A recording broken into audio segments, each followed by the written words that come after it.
পশ্চিম বাংলায় ভোটার লিস্টের সামনে রেখে এসআইআরকে সামনে রেখে যেভাবে আজকে বিভাজন করবার চেষ্টা করছে, লজিক্যাল ডিসক্রিপেন্সিকে দেখিয়ে হাজার হাজার লাখো লাখো মানুষের তাদের যে গণতান্ত্রিক অধিকার, ভারতবর্ষের সংবিধানে যে অধিকার দেওয়া হয়েছে, জাতি ধর্ম বর্ণ নির্বিশেষে সমস্ত মানুষ, তারা গণতান্ত্রিক প্রেমিক মানুষ, তারা তাদের ভোটাধিকার প্রয়োগ করতে পারবে।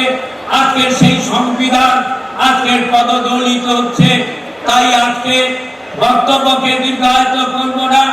আজকে যে সমস্ত ভাইরা, আমার মায়েরা, গুরুজন ব্যক্তিবর্গ যারা আজকের এই মথুরাপুরে এই জনসভায় উপস্থিত হয়েছেন, তাদের কাছে বিনম্র শ্রদ্ধার চিত্তে আবেদন করব, আমাদের যতই করুক হামলা আবার জিতবে বাংলা।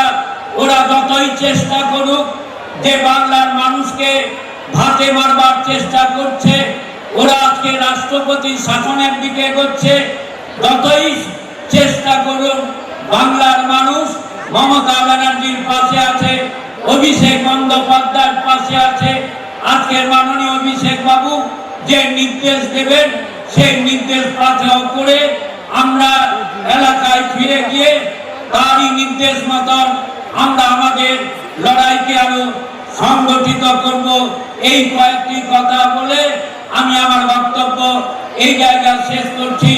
জয় হিন্দ, বন্দে মাতরম, জয় বাংলা, জয় বাংলা, জয় বাংলা।